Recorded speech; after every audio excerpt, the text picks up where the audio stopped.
a este curso que va a durar 3 días y espero que sea del agrado de todos ustedes.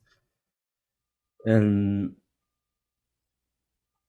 esta primera hora vamos a hablar sobre la regulación del equilibrio ácido-base, que básicamente voy a hablar sobre qué es el pH. ¿Qué es el pH? Es una palabrita que todos los días utilizamos en la unidad de cuidados intensivos, pero que muchas veces no entendemos o no sabemos el significado de pH realmente. Yo les comparto una experiencia personal. Cuando yo comencé a trabajar en cuidados intensivos, tuvimos que eh, aprender la interpretación, pero sin conocimiento de causa, sin saber por qué ocurría una acidosis o por qué ocurría una alcalosis, por ejemplo, ¿no? O que era una acidemia y una alcalemia. Eh, Me remití a aprenderme los valores normales y encontrarle la relación. Pero en esta primera hora vamos a comprender todos esos procesos fisiopatológicos, tanto de la acidemia como de la alcalemia. Vamos a saber cómo se interpreta la escala de pH en general, ¿no? El día de mañana tienen cómo van a tener el curso de cómo se realiza la interpretación del AGA. Hoy día vamos a orientarlo más a la parte fisiológica, ¿ya? El sustento.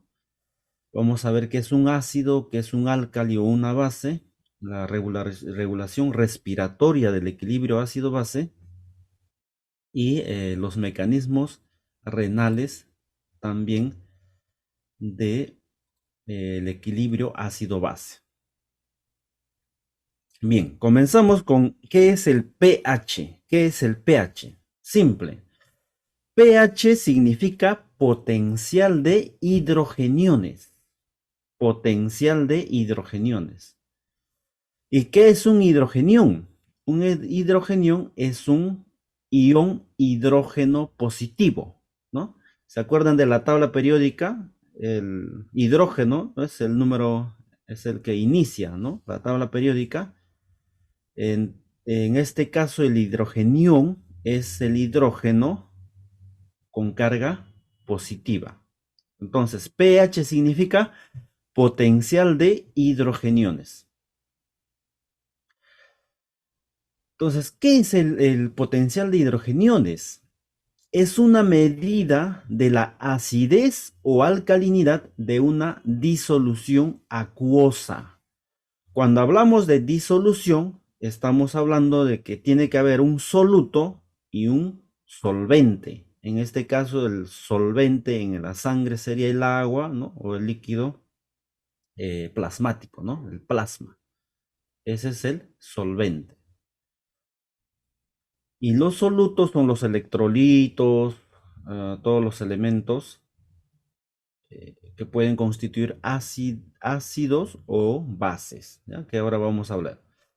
Entonces, el pH indica, ojo con este concepto, indica la cantidad de iones hidrógeno, o sea, los hidrogeniones. Indica la cantidad de iones hidrógeno presentes en determinadas disoluciones, en otras palabras, en el plasma, en la sangre, ¿no? Entonces, quedémonos con ese concepto. pH indica la cantidad de hidrogeniones, ¿ya? Presentes en la sangre. Y aquí hay un concepto un poco abstracto que también nos muestran los libros, la literatura nos dice que se define como el logaritmo negativo de base 10 de la actividad de los iones hidrógeno. Y la fórmula es esta, ¿no? El pH es el logaritmo de base 10 negativo de los iones hidrógeno o de los hidrogeniones, ¿no? Entonces, miren, este es el signo negativo. A ver, Iván, me confirma si se está viendo lo que estoy escribiendo, por favor. Sí, profesor. Ya, listo. Entonces, miren, este es el perdón, dice, es el logaritmo negativo. Esta es la base 10 del logaritmo de la cantidad de hidrogeniones, o sea, de los iones hidrógeno. Entonces, esta es una fórmula. ¿Por qué se creó, o mejor dicho, por qué existe esta fórmula? Porque la cantidad de hidrogeniones que tenemos en el cuerpo son mínimas. Se habla en 0.0000001. O sea, ¿no? Entonces, para resumir esa cantidad mínima de hidrogeniones, ya crearon esta fórmula y el pH ya nos muestra como tal, ¿no? 7.4 a 7, por ejemplo, 45, etcétera, ¿no? Entonces nos va a mostrar esta fórmula ya en valores enteros y no vamos a escribir la cantidad de hidrogeniones como 0.000001 y así, ¿no? El pH resume esa, para cuantificar la cantidad de hidrogeniones. Por ejemplo, aquí, esta es una escala de pH general, ya no es de la sangre, ojo, es una escala de pH general que se utiliza en muchos laboratorios. Por ejemplo, el pH neutro es 7, ¿no? 7, así como un número entero. Pero en realidad el pH, como dijimos, nos contabiliza la cantidad de hidrogeniones. Entonces, este 0.000001, que sería en notación científica 10 elevado a la menos 7, es igual a un pH de 7, ¿no? Aplicando el logaritmo de base 10, el logaritmo negativo de base 10 de los hidrogeniones. Pues para eso sirve la fórmula. Entonces, fíjense en esta escala, mientras más se acerca a la unidad, o sea, mientras el pH se acerca a la unidad, al número 1, hay mayor cantidad de hidrogeniones. Porque en todo caso, fíjense aquí en la parte inferior, que es el pH 14, la cantidad estamos hablando de 10 a la menos 14, o sea, hidrogeniones. Pero esta es una cantidad mínima, mínima de hidrogeniones, ¿no? Entonces, el pH nos explica nuevamente para que quede bien claro la cantidad de hidrogeniones. Entonces, acá viene la magia. Miren, más hidrogeniones tiene, o sea, aquí se está acercando a la unidad, ¿no? Porque el 1 es mayor a 0.1, el 2, el 3, el 4, 1000, 2000, es mayor a esta cantidad. Y mientras se aleja de la unidad, hay menos cantidad. Entonces, mientras más hidrogeniones hay, estamos hablando que es una sustancia ácida. Mientras más hidrogeniones tiene, más acidez. Mientras menos hidrogeniones tiene esa sustancia, esa disolución, estamos hablando de una base o de una sustancia alcalina. Por ejemplo, el ácido de la batería, el pH 0, entre 0 y 1, y tiene mayor cantidad de hidrogeniones. El ácido estomacal, ¿no? Que tiene ácido clorhídrico, 2.4 aproximadamente, tiene también cierta cantidad de hidrogeniones. Mientras disminuye la cantidad de hidrogeniones, por ejemplo aquí el agua destilada, el pH es 7 y es neutro, ¿no? Eso es lo que dice, el pH es 7 y es neutro. Entonces la cantidad de hidrogeniones es 10 a la menos 7. Y mientras menos hidrogeniones tiene, por ejemplo, esta sustancia que se llama soda cáustica, es una sustancia que se utiliza para desatorar las tuberías, ¿no? Los baños. Entonces es una sustancia alcalina, ¿no? De un pH 14. Y, por ejemplo, no sé si ustedes han tenido casos que hay personas que se tratan de suicidar tomando esta sustancia y lo que va a tener el resultado es una quemadura, de toda la boca, esófago, ¿no? Estómago, donde tenga contacto esta sustancia. Lo mismo sucede con el ácido de la batería. También si tenemos contacto la mucosa con esta sustancia, con este ácido extremo, va a dañar. Entonces, estos extremos, tanto del pH 1 como el pH 14, que el 1 es una sustancia ácida y el pH 14 es una base, son los extremos. Entonces, en este caso general, los extremos no, en todo caso, producirían daño al organismo si tenemos contacto con estas sustancias, ¿no? Pero esto en la sangre, vamos a definir más adelante qué pasa en la sangre. Entonces, vamos a definir qué es un ácido. Estamos trabajando con hidrogeniones. El ácido es una sustancia capaz de donar un hidrogenión. ¿Ya? Ese es un ácido. Y una base es una sustancia capaz de aceptar un hidrogenión. Por ejemplo, el ácido carbónico tiene esta fórmula. Hidrógeno 2, fíjense aquí, hay dos hidrógenos, un carbono, porque si es que no está en la base, no hay ningún número, significa que está la unidad, y tres oxígenos, ¿no? Esta es la fórmula del ácido carbónico. Vayan familiarizándose porque vamos a utilizar bastante el ácido carbónico. H2CO3, dos hidrógenos, un carbono y tres átomos de oxígeno. Entonces, este es un ácido. El ácido carbónico dice que la propiedad de un ácido es que puede donar hidrogeniones. Y si dona un hidrogenión, es decir, aquí tiene dos hidrogeniones, dos átomos de hidrógeno, y dona uno, entonces se quedaría solamente con un hidrogenión. Entonces vamos a ver qué pasa. Se convierte, fíjense aquí, en bicarbonato. Bicarbonato. ¿Por qué? Porque ya solamente tiene un hidrogenión, un carbono y tres oxígenos. Básicamente es lo mismo, ¿no? Pero tiene un hidrogenión menos, un átomo de hidrógeno menos. Y fíjense que si tú quitas un hidrógeno se convierte en bicarbonato, en bicarbonato. Entonces, una sustancia ácida es capaz de donar un hidrogenión. Y una sustancia base, dice, es capaz de aceptar un hidrogenión. Entonces, tenemos, por ejemplo, al bicarbonato, que es una sustancia alcalina, es capaz de aceptar un hidrogenión. Si acepta el hidrogenión, se suma un hidrogenión, se convierte en ácido carbónico. Entonces, la diferencia entre el ácido carbónico y el bicarbonato es un hidrogenión. ¿Ya? Aquí estamos aplicando una propiedad de la química, ¿no? Que dice la sustancia no se crea, la materia o de la física, ¿no? La materia no se crea ni se destruye, solo se transforma.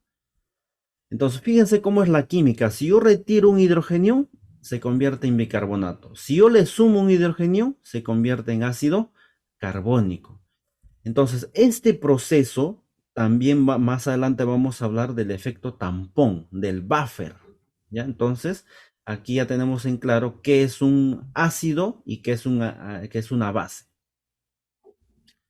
Ahora vamos a hablar de la escala de pH de la sangre arterial. Anteriormente vimos una escala general, ¿no? De todas las sustancias que lo utilizan bastante en los laboratorios de química. Entonces, aquí ya estamos ingresando a nuestro tema, ¿no? El pH de la sangre arterial. Ustedes saben que el pH, un término medio para poder trabajar, es 7.4, ¿no? 7.4.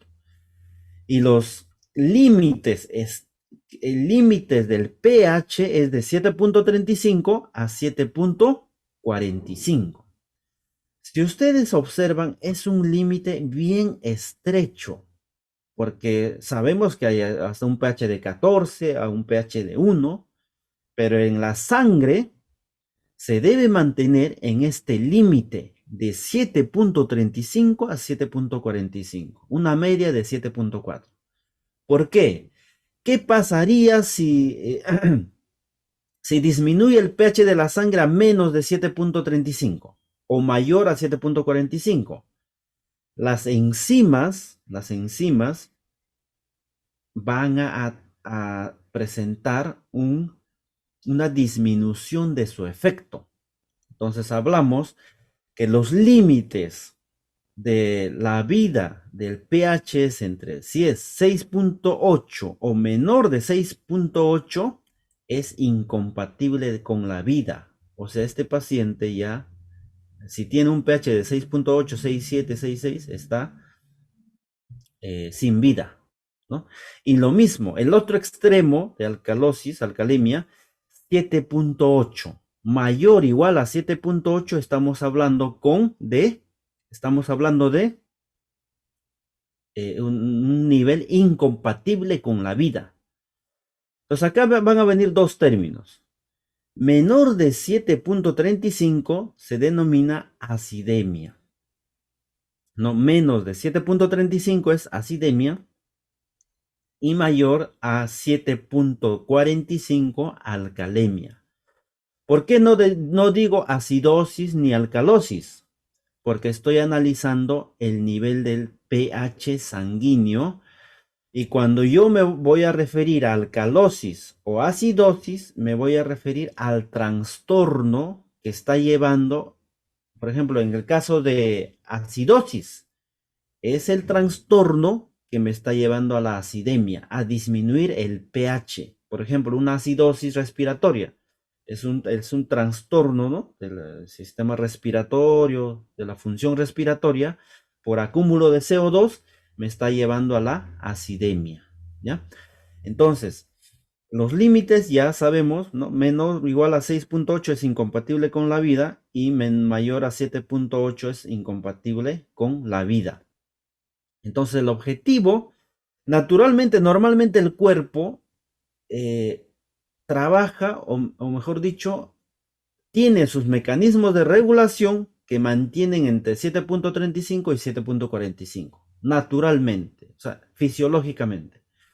Pero hay patologías en las que son tan severas que sobrepasan los mecanismos amortiguadores del cuerpo, que nos llevan a una acidemia o nos pueden llevar a una alcalemia. Entonces, para que quede, vamos a trabajar con el valor medio, que es 7.4, menor o igual a 7.35, hablamos de acidemia, y mayor a 7.45, estamos hablando de alcalemia. Entonces, ya tenemos el valor del pH normal. También tenemos que conocer el valor de la presión parcial de CO2 normal, de 35 a 45 milímetros de mercurio. Y el bicarbonato, ojo con esta fórmula, que ya la vimos también, ¿no? Hidrógeno, un carbono y tres átomos de oxígeno. El valor normal de bicarbonato está entre 22 y 26 miliequivalentes por litro. Entonces, el pH de la sangre está determinado por estos valores, tanto de la presión parcial de CO2 en sangre arterial como del bicarbonato en sangre arterial. Entonces, estos valores también tenemos que recordar. Entonces, como les dije, nuestro organismo tiene mecanismos de regulación de pH, ¿no? Mantiene de entre 7.35 a 7.45. Pero hay aquí algunas amenazas, o sea, el metabolismo intermediario genera ácidos. Y como genera ácidos, el organismo tiene una respuesta para poder llevar el pH no menor de 7.35, sino llevarlo al término medio de 7.4. Entonces, en nuestra fisiología se generan ácidos naturalmente, como por ejemplo los llamados ácidos volátiles. El catabolismo de carbohidratos, ácidos grasos y aminoácidos genera CO2. El CO2 es un gas líquido que se elimina por los pulmones. O sea, Naturalmente el CO2 no es un ácido. ¿Por qué? Porque tiene hidrogeniones, no tiene hidrogeniones, no tiene este ion o este átomo de hidrógeno, no tiene. Pero es un ácido potencial, porque se puede unir al agua y formar ácido carbónico. Entonces, por eso es que algunos libros lo consideran como ácidos volátiles. Entonces, miren acá. ¿Cómo se convierte el CO2 en un ácido? El CO2 se une al agua, y forma el ácido carbónico. Como dijimos, la materia no se crea ni se transforma. No, perdón, no se crea ni se destruye, solo se transforma. ¿Qué quiere decir eso? Que estos elementos que tú ves aquí en el lado A, más estos elementos que tú ves en el lado B, tienen que estar en el lado C, porque la materia no se crea, ni se transforma, ni se destruye, solo se transforma. Entonces vemos aquí que en este lado hay un átomo de carbono. Aquí tenemos un átomo de carbono. Aquí tenemos dos átomos de hidrógeno y aquí tenemos dos átomos de hidrógeno. Aquí tenemos dos átomos de oxígeno más un oxígeno, 3. 2 más 1, 3. Y se forma el ácido carbónico. Entonces, para que este proceso se realice de forma más rápida, interviene una enzima que se llama anidrasa carbónica, que ahí tenemos bastante en los glóbulos rojos. Entonces, este proceso, la unión de CO2 con el agua sería lento y demoraría horas, días. Pero quien acelera esta acción, esta unión de CO2 más el agua, es la anidrasa carbónica, pues, para formar el ácido carbónico. Entonces ya tenemos una sustancia ácida. Entonces, el ácido carbónico también, como dijimos en las diapositivas anteriores, se puede convertir en bicarbonato. ¿Por qué? Porque sabemos que el ácido carbónico acá tiene dos hidrógenos y si yo retiro un hidrógeno, hemos dicho que los ácidos pueden donar hidrógenos, se retira un hidrógeno, un hidrogenión, entonces queda solamente un hidrógeno aquí, un carbono y tres oxígenos, que es lo mismo que el ácido carbónico, solamente que tiene menos un hidrógeno que se está retirando. Entonces, aquí ya hemos generado un hidrogenión, ¿no? Hemos generado un hidrogenión, por eso es que le decía, una sustancia va a ser ácida, por ejemplo, en este caso la sangre va a ser más ácida cuando hay mayor cantidad de hidrogeniones. Y esa mayor cantidad de hidrogeniones se produce si es que aumenta el CO2 en la sangre, va a aumentar la cantidad de hidrogeniones, ¿no? Entonces, ya estamos hablando de un ácido potencial. El CO2 no es un ácido, pero cuando se une al agua se convierte en ácido carbónico y dona un electrón a la sangre, ya se convierte en un ácido, ¿no? Hace más ácida la sangre. Entonces tenemos también otros ácidos fijos, por ejemplo el ácido láctico, que ustedes lo conocen muy bien, que se forma a partir de un metabolismo anaeróbico, ¿no? Pacientes con shock forman bastante ácido láctico. Los cuerpos cetónicos también son un tipo de ácidos que se da gracias al metabolismo de las grasas, ¿no? En una ayuna, por ejemplo, o en cetoacidosis diabética también vamos a encontrar bastantes cuerpos cetónicos. Entonces, el equilibrio del pH de la sangre, ¿no? Está basada en eso, en los amortiguadores, ¿no? Entonces, el equilibrio del pH de la sangre es fundamental para la vida. Ya dijimos cuáles son los extremos, 6.8, ¿no? Y 7.8. Tanto es así que una pequeña variación puede suponer el coma o la muerte. Es por esto que nuestro organismo está continuamente luchando para mantener este equilibrio. Entonces, los amortiguadores del pH, también llamados tampón o buffers en inglés, se encargan de mantener constante el valor del pH en el organismo. El buffer principal del líquido extracelular es el bicarbonato, ¿no? Este es el bicarbonato y el ácido carbónico. Entonces, el ácido carbónico, si tenemos que relacionarlo con un órgano, el pulmón, ¿no? Porque aquí se va a convertir en CO2. ¿Y quién elimina CO2? Los pulmones. El bicarbonato está en relación con los riñones. Entonces, el buffer, el tampón, son fuerzas que tratan de mantener el pH en 7.4. 7.4. Son sustancias químicas que minimizan el cambio de pH en una solución. La primera línea de defensa ante los cambios desfavorables de pH. Tienen que mantener entre 7.35 y 7.45. No permiten que sea menor a 7.35, tampoco mayor a 7.45. Por eso el buffer, ¿no? Son esas fuerzas que tratan de mantener el pH estable. Entonces, si disminuye el pH, aumenta la cantidad de hidrogeniones. Si aumenta el pH, disminuye la cantidad de hidrogeniones. Vamos a suponer, en este caso, fíjense, que estamos disminuyendo el pH. Vamos a hablar de un incremento de hidrogeniones. Cuando el pH disminuye, estamos yendo a una acidemia, ¿no? Acidemia. Y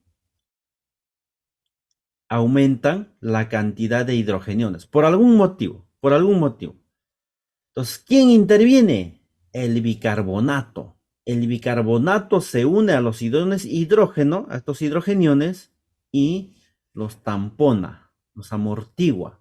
De manera que ya no vamos a tener acidosis, sino vamos a encontrarnos dentro de los límites normales. En el caso de la alcalosis hay menos hidrogeniones.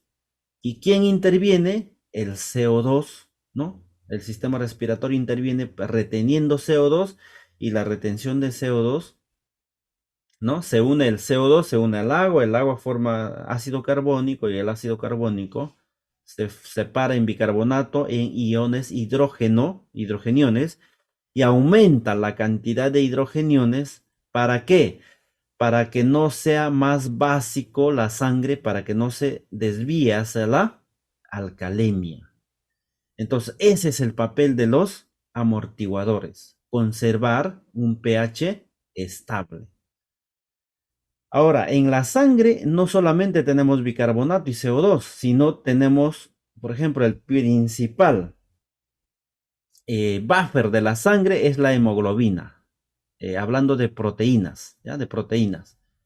La hemoglobina tiene un 35% de la capacidad amortiguadora, ¿ya?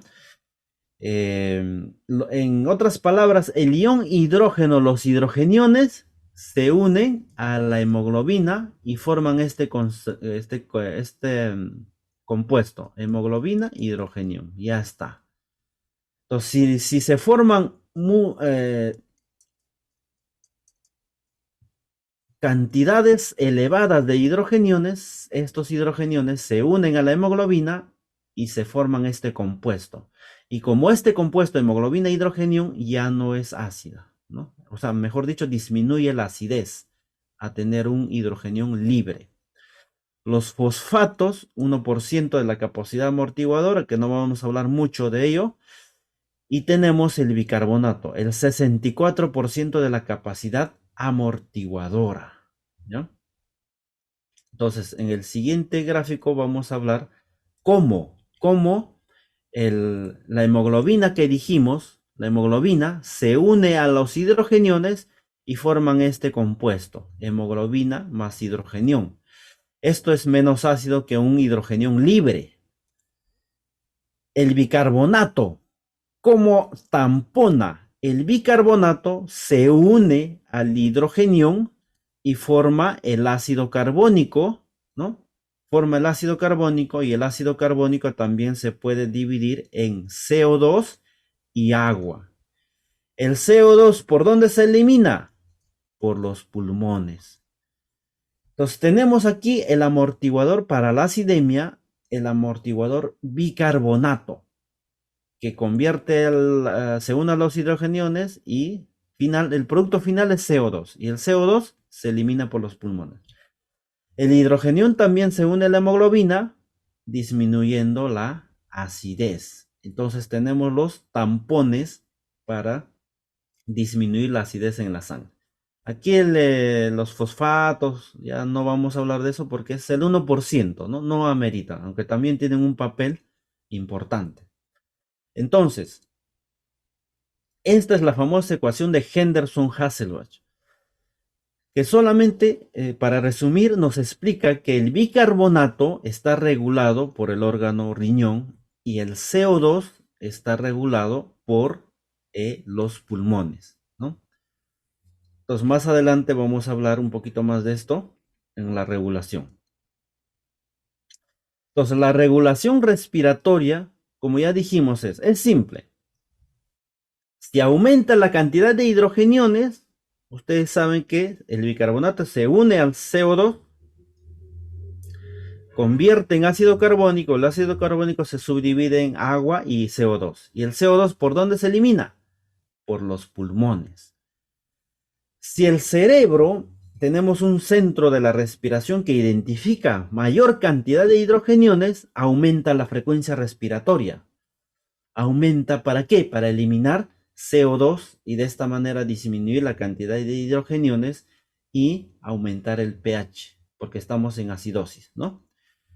La regulación renal. Los riñones, ¿cómo regulan el pH? En dos situaciones. Si hay acidosis o si el pH está disminuido, ¿no? El pH está disminuido o los hidrogeniones están aumentados, que es lo mismo, ¿se acuerdan? La cantidad elevada de hidrogeniones disminuye el pH, disminuye el pH, ¿no? Es un valor. ¿Se acuerdan del algoritmo negativo? Ya, esto es. Entonces, si hay acidemia, los riñones eliminan hidrogeniones. Es simple, ¿no? Si hay acidemia, pues los riñones captan esa acidemia y eliminan hidrogeniones. Por lo tanto, la orina es más ácida. La orina es ácida porque estás eliminando hidrogeniones. Y tiene otra respuesta también, reabsorbe bicarbonato. ¿Para qué? Ustedes saben que el bicarbonato se une al hidrogenio, ¿no? Etcétera, y para que el CO2 sea eliminado. Entonces, y en presencia de alcalemia, ¿no? En un trastorno de alcalosis, ¿qué pasa? En alcalemia disminuye la cantidad de hidrogeniones, hemos dicho, y aumenta el pH, ¿no? Un pH mayor a 7.45. ¿Qué hacen los riñones? Reabsorbe hidrogeniones y lo manda a la sangre. ¿Para qué? Para que haya más ácido. ¿Te acuerdas que esto es alcalino? Y tenemos que un poquito, si está por ejemplo en 7.48, retiene hidrogeniones para bajar el pH, para mandarlo. O sea, nuestro objetivo es 7.4. Y también elimina bicarbonato por la orina. Entonces aquí la orina es alcalina. Por eso es que los riñones, la orina, perdón, puede ser ácida o puede ser alcalina dependiendo de la acidez de la sangre, ¿no? Entonces, entre la regulación pulmonar y renal, ¿cuál es la más efectiva? Instantánea, los pulmones. Los pulmones apenas disminuye el pH, o sea, aumentan los hidrogeniones, los pulmones aumentan la frecuencia respiratoria, ¿no? En cambio, los riñones demoran horas a días en regular. ¿Ya? Lo más efectivo, perdón, lo más rápido son los pulmones. Entonces, vamos a ingresar al área, ¿no? Imagínense que estamos en la unidad de cuidados intensivos. Tenemos este resultado de Haga. ¿Cómo está el pH? Esa es la pregunta. ¿Cómo está el pH? 7.2. Estamos en acidemia, ¿no? Acidemia, 7.2, porque menor a 7.35, ¿no? Entonces vamos a poner 7.4 y 7.35 menor a 7.35, hablamos de acidemia. Muy bien. Entonces, ya tenemos ahí. ¿Qué más tenemos acá? ¿Cuál es la causa de la acidemia? Yo veo, ¿no? Este haga 7.2. Hay acidemia. Muy bien. Pero ¿cuál es la causa? ¿Qué es lo que tengo que ver? Dos cosas. Tengo que ver la presión parcial de CO2 y tengo que ver el bicarbonato. Recuérdense esta formulita del bicarbonato. Y ya sabemos de dónde viene, ¿no? Ya no estamos de forma empírica. No, ya sabemos de dónde viene. Entonces, ¿cuál es la causa de la acidemia? Muy bien, ¿no? Están escribiendo en el chat. El CO2 está aumentado, está en 89.6. ¿Y cuánto dijimos que tenía que estar en 7. Perdón, 35 a 45 milímetros de mercurio? Entonces, aquí estamos hablando de ¿Cómo una otro gol? acidemia. ¿Cómo A es? ver, Iván, un favor, a ver si puedes silenciar a... Aquí yo creo que puedo silenciar también. Ya. A ver, ya, muy bien. Entonces, el CO2 está elevado y comparamos el bicarbonato también está elevado. Pero acá hay otra pregunta. ¿Cuál es la causa del incremento del CO2? ¿Por qué el CO2 se eleva? ¿Puede haber un problema en la eliminación del CO2 o puede haber dificultad en la ventilación? Por ejemplo, un paciente que está, por ejemplo, con síndrome de Guillain-Barré, está ingresando al cuadro. Ustedes saben que el síndrome de Guillain-Barré es una patología neuromuscular, ¿no? Las vainas de mielina se van, nuestro sistema inmunológico va, identifica las vainas de mielina como si fuera extraño y comienza a consumirlo. Entonces el paciente gradualmente va perdiendo la movilidad de miembros inferiores, superiores, ¿no? Todo músculo esquelético y va a llegar un momento en que el músculo diafragma, que es el principal músculo de la ventilación, también disminuye la fuerza, ¿no? Entonces este paciente va a hipoventilar. Si no se le coloca un tubo y no se le coloca una ventilación mecánica, este paciente con la hipoventilación va a retener CO2, como en este caso, ¿no? Estamos viendo que está reteniendo CO2 y la retención de CO2, hemos dicho que el CO2 no es un ácido, se convierte en ácido carbónico y también puede generar hidrogeniones y disminuir el pH, acidemia. Es un caso. Otro caso, por ejemplo, en síndrome de estrés respiratorio agudo, un pulmón dañado, un 70% de pulmón dañado, ¿no? Edema, atelectasia, etc. Tenemos un 30% de pulmón viable que ese 30% va a eliminar CO2. No es suficiente para el metabolismo ¿no? de todo el organismo, del cuerpo. Se acumula el CO2, como en este caso, 89.6%. Se acumula CO2, una fibrosis, etcétera, varios casos, ¿no? Hay un problema pulmonar. La pregunta aquí nace, ¿por qué el bicarbonato también se incrementa? ¿Por qué el bicarbonato también se incrementa? Es una respuesta compensatoria a la acidosis. Es una intención de aumentar el pH a valores normales.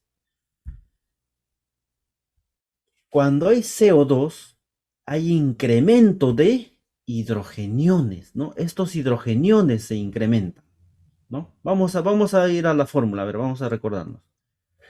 CO2 se incrementa, se une al agua. ¿Qué es lo que me da? Ácido HCO3. Ácido H2CO3. Es ácido carbónico.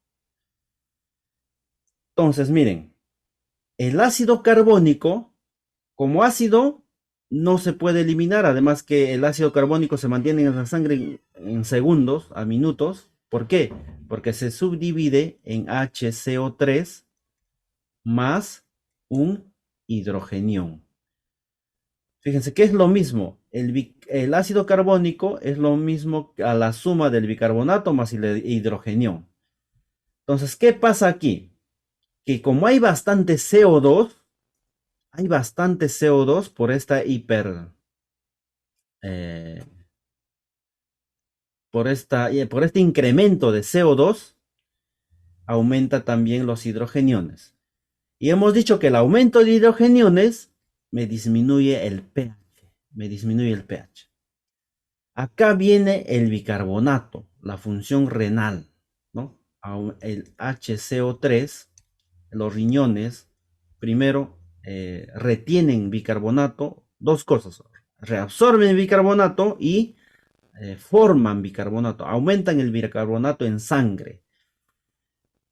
Y este bicarbonato se une al hidrogenión. Al unirse al hidrogenión, se forma ácido carbónico y regresa para la eliminación del CO2.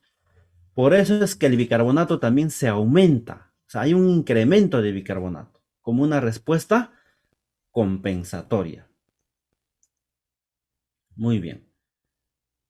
¿Por qué el incremento de CO2 produce acidemia? Vamos a explicar aquí con unos gráficos, ¿ya? Unos gráficos, más entendible. Para nosotros entender por qué el CO2 produce acidemia, tenemos que ver dónde se forma el CO2. Vamos a ver el metabolismo del CO2. Sabemos que inspiramos oxígeno, el oxígeno ingresa a los alvéolos, pasa a la sangre arterial, se carga la hemoglobina, el oxígeno llega a nivel celular y también llega la glucosa, y la glucosa con el oxígeno ingresan a la mitocondria. ¿Para qué? ¿Cuál es la finalidad? El fin último es la fabricación, síntesis de energía, de ATP. O sea, esa es la finalidad del oxígeno. Nosotros respiramos porque necesitamos energía. Y sumado a la glucosa, vamos a formar ATP, energía en forma de ATP. En este caso, 36 moléculas de ATP. Producto de desecho de la formación de energía, se forma agua y CO2. El CO2, ojo, fíjense que es producido totalmente por el metabolismo celular.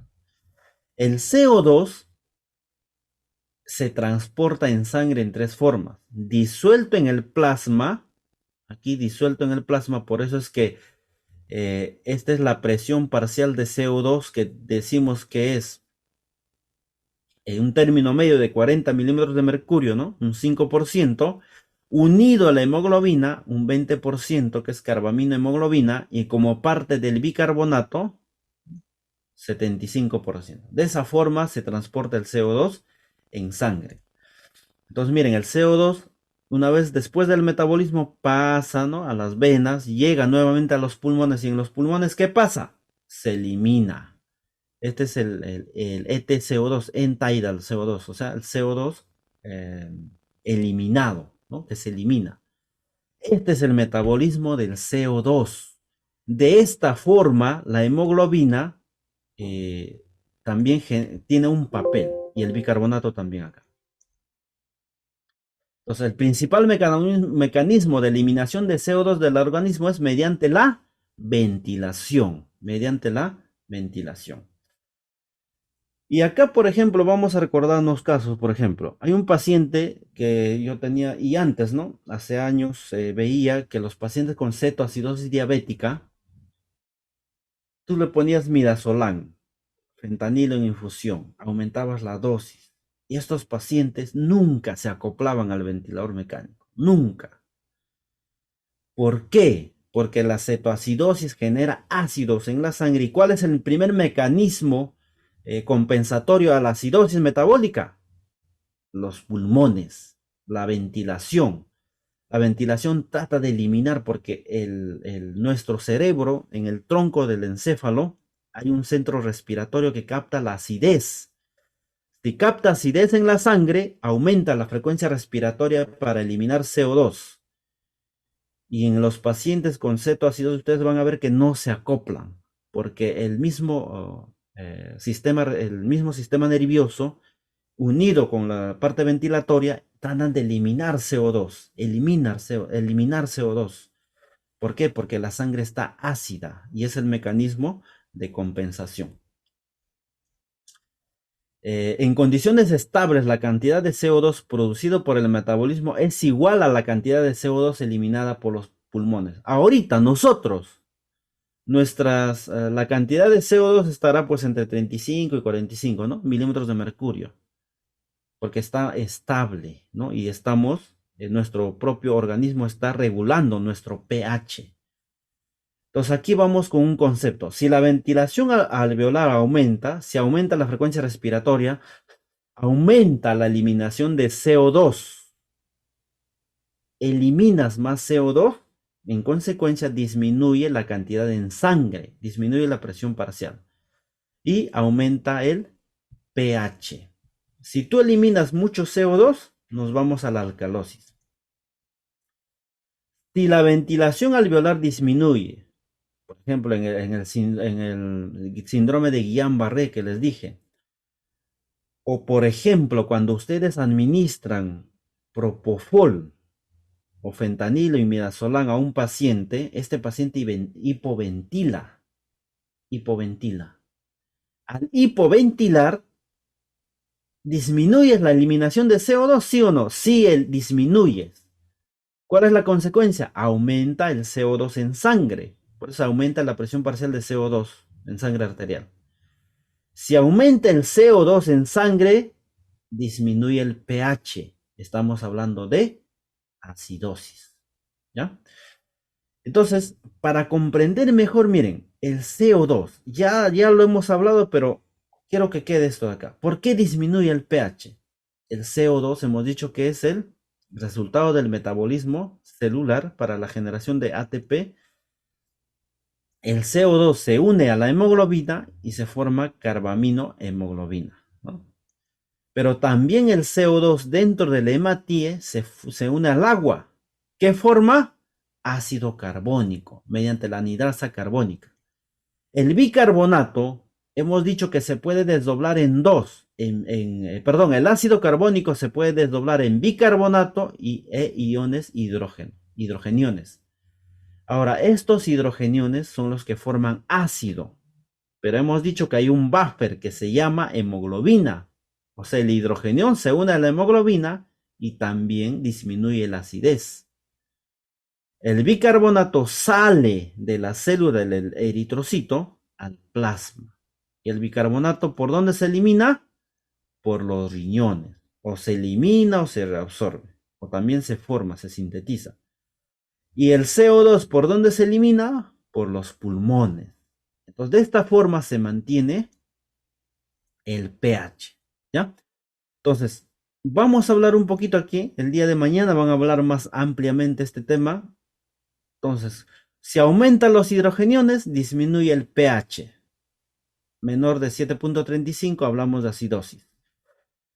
Si disminuye el bicarbonato, estamos hablando de acidosis metabólica. Y si aumenta el CO2, estamos hablando de acidosis respiratoria. Aquí ya estamos hablando del trastorno. En cambio, acá estamos hablando de acidemia, ¿no? Alcalina. Si disminuye la cantidad de hidrogeniones, que se traduce como un aumento del pH, estamos hablando de una alcalosis. Y si aumenta el bicarbonato, estamos hablando de una alcalosis metabólica. Y si disminuye el CO2, estamos hablando de una alcalosis respiratoria. ¿Ya? Entonces, ¿por qué la acidosis respiratoria me produce acidemia? Aquí. Miren, vamos a ver por un ART, supongamos, un síndrome de distrés respiratorio. ¿Cuánto está el CO2? 70. Estamos hablando de una hipercapnia, ¿no? 70, es mucho. CO2. El CO2 se une aquí al agua, del agua, forma el ácido carbónico y así, etc. Pero cuando tienes exageradas cantidades de CO2, como en este caso, hay un acúmulo de hidrogeniones. Se acumulan los hidrogeniones. Y esa acumulación de hidrogeniones pasa al plasma y en el plasma disminuye el pH. Entonces, hemos dicho que frente a ese acúmulo de hidrogeniones hay una respuesta ventilatoria. Aumenta la ventilación alveolar. ¿Cómo aumenta? La frecuencia respiratoria y el volumen tidal. Y la segunda respuesta es reabsorción de bicarbonato en los riñones para aumentar la disponibilidad y ejercer el efecto tampón. ¿Ya? El efecto tampón. Ya. Aquí hay una pregunta, ¿no? Dice, vamos a repetir la diapositiva anterior. A ver, ahí está. Igual la diapositiva se los voy a dejar, tal cual, ya no en PDF, sino para que ustedes repasen en casita. Estos, el día de mañana también van a tener más detallados, sino ahorita estamos en la parte fisiológica, ¿ya? Muy bien. Entonces, estamos aquí con el incremento de hidrogeniones por la hipercapnia. Miren acá. Aquí hay una intervención, dos intervenciones, pulmonar y renal. Los riñones, fíjense acá, ¿qué hacen? Reabsorben bicarbonato y se aumenta la biodisponibilidad de bicarbonato o sintetizan también. Y fíjense con la fórmula química. El bicarbonato se une al hidrogenión, forma ácido carbónico y el ácido carbónico, miren, ¿cómo actúa el riñón? Se desdobla en agua y CO2. El CO2 se elimina por la parte ventilatoria.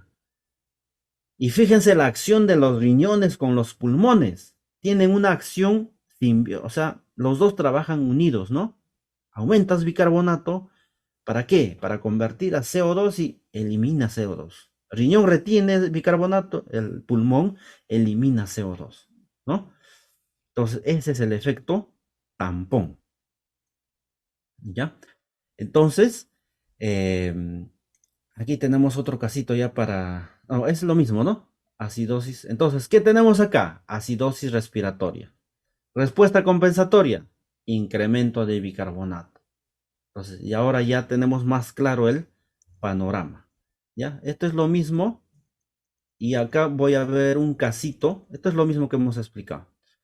Aquí, para terminar esta hora, esta primera hora, voy a ver cómo está el pH. Fíjense acá, y este es un Haga real, ojo, por si acaso.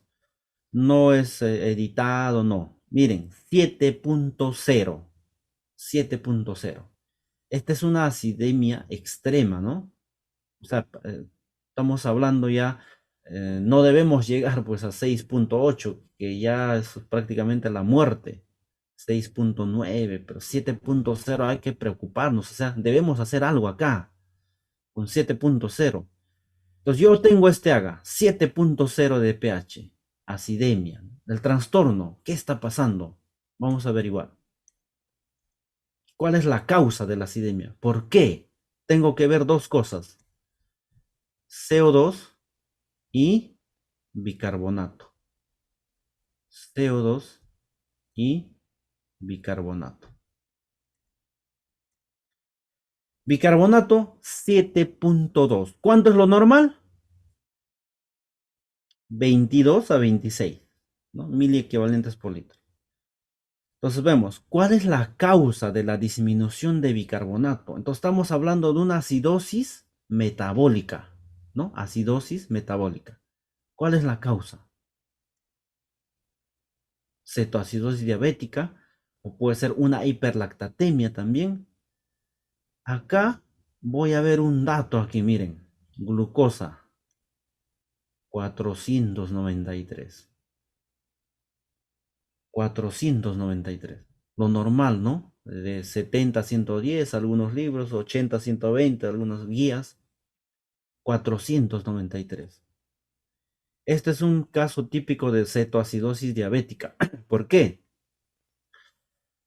Rapidito, no tenemos tiempo. Ya, miren. Nosotros naturalmente utilizamos glucosa para nuestro metabolismo, que ya lo vimos. Glucosa con oxígeno se forma energía, ATP. Pero en casos de cetoacidosis diabética, sucede esto en pacientes con diabetes mellitus tipo 2, cuya causa desencadenante puede ser una sepsis, un pie diabético, una neumonía, una septicemia, etc. Cualquier causa puede desencadenar en estos pacientes con diabetes mellitus una cetoacidosis. Entonces, ¿qué pasa? En la célula normalmente debe recibir glucosa, hemos dicho, ¿no? Glucosa. Pero en estos pacientes con diabetes mellitus, los receptores de insulina, los receptores están dañados. Por lo tanto, la glucosa no ingresa al interior de la célula para formar energía. La glucosa se acumula. ¿Eso cómo se llama? Hiperglicemia. Pero la célula tiene hambre, eso se llama hambre hístico. La célula pide, necesito comida, necesito energía, manda señales al sistema nervioso central. El sistema nervioso central y hormonal dicen, miren, no le está llegando glucosa a la célula, pero en realidad sí hay. El problema es que los receptores de insulina, ¿no? La insulina es como una llave que abre la puerta para que ingrese glucosa, pero la chapa de la chapa de la puerta está malograda, por lo tanto no se abren estos canales de glucosa. Al no abrirse, la glucosa no entra, no ingresa, se acumula glucosa en la sangre, forma hiperglicemia. Entonces la célula tiene un hambre hístico, dice, no tengo glucosa, necesito energía. Entonces las hormonas se activan, comienza un proceso que se llama glucogenólisis y gluconeogénesis. Gluconeogénesis.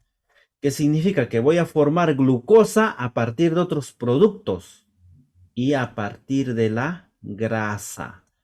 O sea, forma glucosa a partir de la grasa. Pero como la chapa, ¿no? Está dañada, igual. Se forma glucosa, sí. Hay incremento de glucosa a partir de la grasa, sí. Incrementando la hiperglicemia. Incrementa la hiperglicemia. ¿Por qué? Porque la glucosa no ingresa a la célula. Por dos motivos.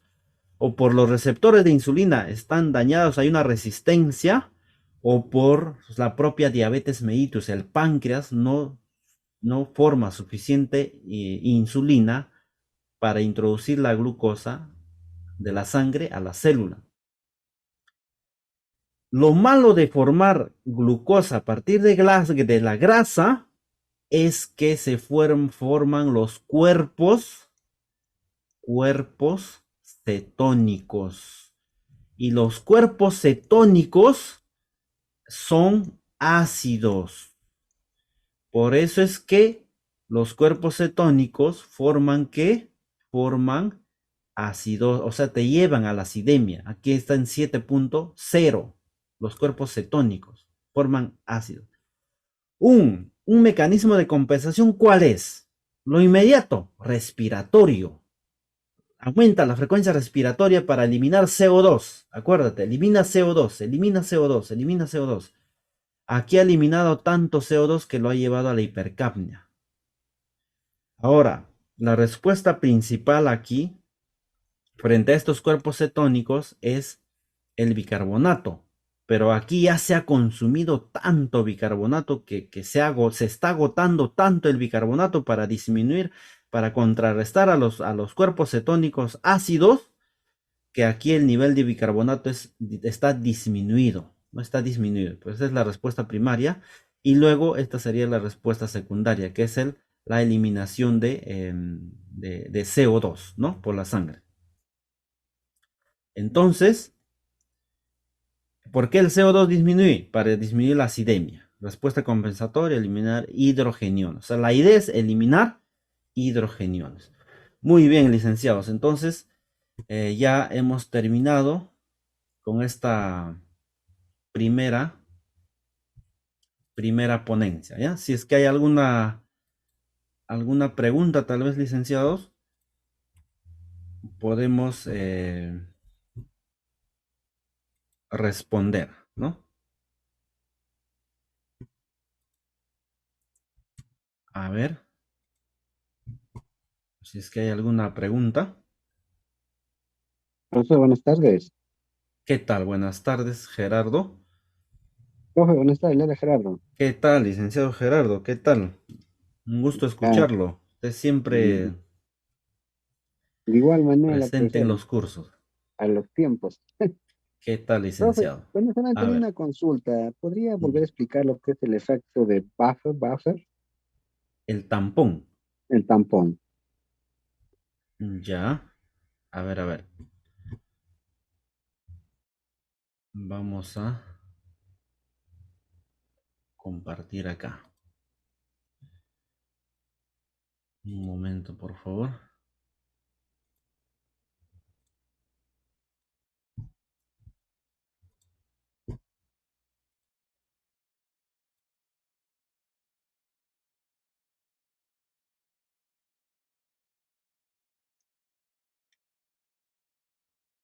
Ya. Esto de acá, miren. El tampón o buffer, hemos dicho que son aquellos elementos que van a tratar de mantener el pH dentro de un rango normal, dentro de la normalidad, ¿ya? ¿Y cuál sería la normalidad aquí? 7.35 a 7.45. Y ahorita en nuestro organismo está ocurriendo eso, porque eh, supongamos que no hemos comido, supongamos que no hemos comido por algún motivo el desayuno y el almuerzo. Estamos generando energía a partir de nuestra grasa y se están formando cuerpos cetónicos. Y hay una dieta que se llama dieta cetogénica, no sé si revisa. Entonces, para que nuestra sangre no se vaya al extremo de la acidosis, hay un sistema de compensación, ¿no? Un sistema amortiguador. ¿Cuáles son esos elementos? Aquí están, miren, la hemoglobina, los fosfatos y el bicarbonato. Entonces, ¿cómo actúa el buffer? Miren, si nos estamos yendo a la acidemia, o sea, ¿por qué nos estamos yendo a la acidemia? Por acúmulo de hidrogeniones. Ya, se acumulan hidrogeniones. Miren, ¿ve? Acidosis. Se acumulan hidrogeniones. Por los cuerpos cetónicos. Otro caso puede ser respiratorio, ¿no? Y acúmulo de CO2. El bicarbonato se une. Ahorita vamos a repasar la fórmula química del bicarbonato. Se une a estos hidrogeniones y elimina esa acidez. O sea, aquí la clave a entender es los hidrogeniones. Pero por el otro lado, en una alcalosis, ¿no? En una alcalosis, ¿qué es? Es un estado alcalótico, una alcalemia. Significa que hay menos cantidad de hidrogeniones. Y si hay menos cantidad de hidrogeniones, ¿no? ¿Qué necesitamos? Aumentar. Acuérdate que no es bueno ese extremo de la alcalemia ni la acidemia, sino aumentar. Entonces, tenemos que aumentar ácidos. Entonces, el paciente puede hipoventila, ¿no? Disminuye su frecuencia respiratoria para retener CO2 y en consecuencia ácido. Entonces, vámonos aquí. Aquí van a entender, miren, el efecto del buffer. Este es un resumen bien eh, detallado. Miren, ¿qué es esto de acá? Esto se denomina, si están viendo lo que estoy escribiendo, ¿no? Lo que pinta en la pantalla. A ver. Sí, ya, ok, gracias. Mi letra también es un poquito fea. Ya, vamos a ver, vamos a escribir bien. Esto de aquí es un ion hidrógeno, es un hidrogenión. Todo hidrogenión. Todo radica en función a la cantidad de hidrogeniones, dijimos. Todo radica en función a los hidrogeniones. Miren, por eso está en el centro los hidrogeniones. El buffer es aquella sustancia que trata de disminuir estos hidrogeniones en el caso de una acidemia, ¿no? Acidemia, ¿qué hemos dicho? Acúmulo de hidrogeniones. Uno de ellos es la hemoglobina. La hemoglobina se une a este hidrogenión. ¿Para qué? Si hay un estado, por ejemplo, hay un estado de acidosis, acidemia, ¿no? Acúmulo de hidrogeniones. ¿Cómo yo disminuyo esto es acidemia, vamos a escribir acidemia. ¿Cómo yo disminuyo la cantidad de hidrogeniones? Aquí ingresa la hemoglobina, miren, la hemoglobina se une a este hidrogenión y esto ya no es un ácido, pues, es otro compuesto. Por ejemplo, el H2O tiene hidrógenos, pero no es ácido, ¿no? No es ácido, es otro compuesto. Una sustancia se hace más ácida por la presencia de hidrogeniones, o sea, hidrógenos sueltos, en otras palabras. Ya. Entonces, miren, la hemoglobina se une a los hidrogeniones, por eso es que es un tampón, baja la acidemia. Aquí también, hemoglobina ya no es ácido, ya no es hidrógeno libre. Ya. Pero la hemoglobina tiene cierta cantidad y tiene un límite. En el caso de, por ejemplo, una cetoacidosis diabética, por los cuerpos cetónicos, se acumulan, superan la capacidad de la hemoglobina. Por eso es que te lleva a la acidemia. Te lleva a la acidemia. Ya. Superó esta capacidad. Hemos dicho que hay una respuesta del bicarbonato. Este es el bicarbonato. HCO3. El bicarbonato se une al hidrogenio, ¿cierto? Se une al hidrogenio. Entonces, al unirse al hidrogenio, acuérdense que la materia no se crea ni se destruye, solo se transforma. O sea, tú no puedes eliminar un hidrogenio y decir que ya lo eliminé y punto. No, sino que ese hidrogenio puedes convertir a otra sustancia que es menos ácida. O sea, este hidrogenio es ácido. Si tú unes al bicarbonato, entonces aquí estamos ejerciendo el tampón. O sea, estamos disminuyendo la cantidad de hidrogeniones. Si yo este bicarbonato me uno al hidrogenio, disminuyo la cantidad. Igual que la hemoglobina, disminuyo. Al disminuir, se va a convertir en ácido carbónico. El ácido carbónico, como les digo, está minutos, segundos en la sangre. Hay mínimo. ¿Por qué? Porque inmediatamente se convierte en CO2 y agua. En CO2 y agua. Y aquí este bicarbonato está tamponando, ¿no? Está disminuyendo la cantidad de hidrogeniones. Y aquí, ¿a quién actúa? Los pulmones. ¿Para qué? Para eliminar CO2. ¿Cómo elimina? Aumento, ¿qué? El volumen minuto. Si tú aumentas el volumen minuto, aumentas la frecuencia respiratoria, el volumen tidal, eliminas más CO2. Y fíjate acá, si tú eliminas CO2, ya estás disminuyendo indirectamente la cantidad de hidrogeniones. Estás disminuyendo la acidez, en otras palabras, la acidez. O el pH, no estás aumentando el pH, porque el pH está en 7.0, 7.3, 7.2, 7.1, ¿no? Muy bien, este es el efecto tampón. Bien, licenciados. Entonces, vamos a ver al otro temita, ¿ya? Que está relacionado con este tema, pero vamos a hacer una diferencia. Vamos a hacer una diferencia. Igual, si es que hay algunas preguntas al final también.